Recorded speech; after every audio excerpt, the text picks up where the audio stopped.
बच्चों, पिछली कक्षा में हमने आपको बताया था शब्द भंडार, पार्ट 5 शब्द भंडार कक्षा 7 से। आज उसी शब्द भंडार के अंतर्गत हमारा आखिरी एक और वो बचता है एकार्थक प्रतीत होने वाले शब्द। एकार्थक मतलब एक अर्थ, जिनका एक अर्थ होता है वो प्रतीत होने वाले शब्द।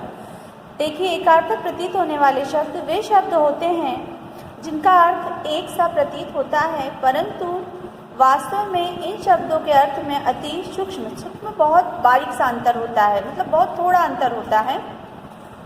और ऐसे ही कुछ एकार्थक शब्द आपको दिए गए हैं, वो आपको देखकर समझना है। जैसे व्यय शब्द, व्यय होता है साधारण खर्च, और अपव्यय फिजूल खर्च।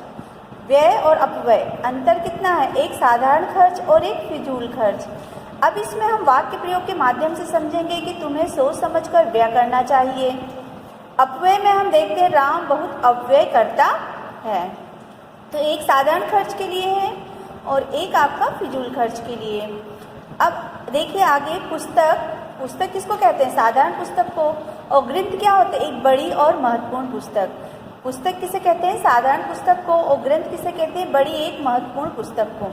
अब वाक्य के माध्यम से देखेंगे, मैंने संस्कृत की पुस्तक नहीं खरीदी। एक साधारण सी पुस्तक है संस्कृत, किंतु रामायण एक प्रसिद्ध ग्रंथ है। हम रामायण को एक आम पुस्तक नहीं गिन सकते, रामायण एक प्रसिद्ध ग्रंथ में आता है। आगे देखिए, राजा और सम्राट। राजा होता है सामान्य राजा और सम्राट होता है राजाओं का राजा। वहाँ एक राजा राज्य करता था और सम्राट अशोक बहुत महान था। आगे देखिए, बालक और पुत्र। बालक होता है कोई भी लड़का और पुत्र होता है बेटा, यानी वह बालक बहुत नटखट है। मेरे पुत्र का नाम आशीष है। अगला देखिए, अपराध और पाप। अपराध किसे कहते हैं? जो सामाजिक कानून का उल्लंघन करते हैं, जो सामाजिक कानूनों का उल्लंघन करते हैं उसको कहते हैं अपराध करना। और पाप क्या होता है? जो धर्म के नियमों का उल्लंघन। देखिए, सामाजिक कानून और धर्म दोनों में अंतर होता है।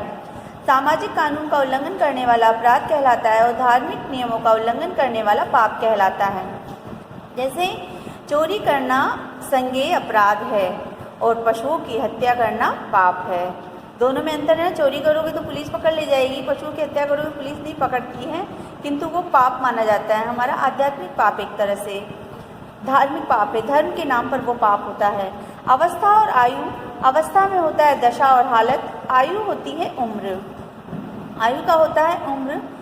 राम की अवस्था अच्छी नहीं है और उसकी आयु 15 वर्ष है। अवस्था और आयु में अवस्था होती है दशा और हालात बताने वाली, और आयु होती है उम्र। घमंड और गर्व में अंतर है। घमंड स्वयं को बड़ा तथा दूसरों को छोटा समझना। घमंड होता है यानी हम स्वयं को अपना बड़ा समझते हैं और दूसरों को अपने से छोटा समझते हैं, किंतु गर्व का मतलब होता है गौरव महसूस करना किसी ऐसी बात पर जो हम हैं, उस लायक हम हैं, उस बात पर हम गर्व महसूस करते हैं। लेकिन घमंड क्या होता है? हम कुछ होते नहीं हैं लेकिन अपने से छोटा सबको समझते रहते हैं। तो आगे देखिए, उदाहरण के माध्यम वाक्य में हमें घमंड नहीं करना चाहिए और मुझे अपने देश पर गर्व है।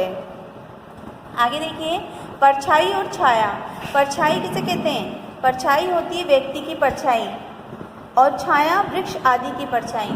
छाया जिसको कहेंगे हमारी भी छाया होती है, लेकिन हमारी परछाई होती है। वास्तविक जीते जागते हैं, सजीव हैं, तो हमारी जो है वो परछाई है, और जो सजीव नहीं है वो छाया है। समझ में आया?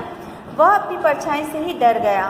कभी कभी भूत समझ के डर जाते हैं ना, उस तरीके से ये, अब वो अपनी परछाई से ही डर गया। मैं एक घने वृक्ष की छाया में लेट गया। घने वृक्ष की छाया रहती, नीचे घेरा सा, उसकी छाया में सब सो जाते हैं। आगे देखिए, खेद और दुख।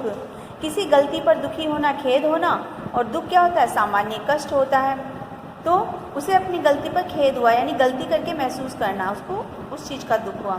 और राधा की बीमारी सुनकर बहुत दुख हुआ। दोनों दुख में अंतर है ना। हम गलती कर देते हैं उसके लिए हमें खेद होता है, लेकिन जो कोई बीमार है या हमें अपने अंदर से महसूस होता है उसके लिए हम दुख महसूस करते हैं, तो ये वो वाला दुख है। आगे है शोक और शोक। प्रिय व्यक्ति का प्रिय वस्तु खोने का दुख। शोक किसे कहते हैं? जो हमारी वस्तुएं बहुत प्रिय हैं उसे अगर हमें खोने का दुख होता है। जैसे श्याम को अपने पुत्र की मृत्यु का बहुत शोक है।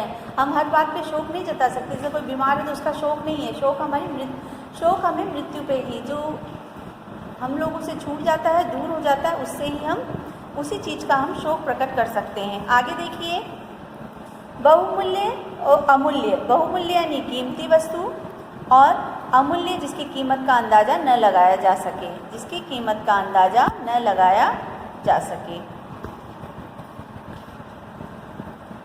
हीरे का हार क्या होता है? बहुमूल्य होता है, मतलब बहुत ज़्यादा महंगा, कीमती होता है। अमूल्य, ऋषि मुनियों के विचार अमूल्य हैं, उनका कोई मूल्य, किसी के विचार का कोई कीमत लगा सकता है? नहीं ना। तो वही चीज़ है कि किसी के विचार का कोई कीमत नहीं लगा सकता है। आगे देखिए, न्याय और निर्णय। न्याय मतलब इंसाफ और निर्णय मतलब फैसला। न्याय का है इंसाफ और निर्णय फैसला।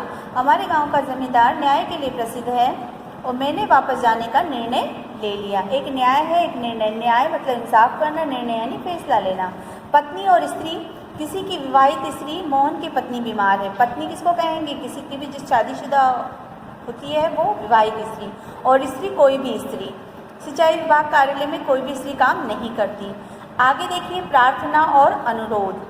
प्रार्थना यानी ईश्वर अपने बड़ों से विनम्र निवेदन। ईश्वर तथा अपने बड़ों से जब हम निवेदन करते हैं तो वो हम क्या करते हैं? प्रार्थना करते हैं। अपनों से बड़ों से हम प्रार्थना करते हैं। और अनुरोध किससे करते हैं? बराबर वालों से हम अनुरोध करते हैं। बराबर वालों के हाथ नहीं जोड़ते हैं, उनसे अनुरोध किया जाता है। और जो अपने से बड़े होते हैं उनसे हम प्रार्थना करते हैं। जैसे हमें रोज़ ईश्वर की प्रार्थना करनी चाहिए, ईश्वर हमसे बड़े हैं, ईश्वर का हमें आशीर्वाद हमेशा चाहिए, इसलिए हम ईश्वर के आगे प्रार्थना करते हैं। और अनुरोध किससे करते हैं? जैसे हमें किसी से कोई वस्तु मांगनी है, अपने बराबर वालों से तो अनुरोध करेंगे, उसके लिए हम अनुनय विनय करेंगे।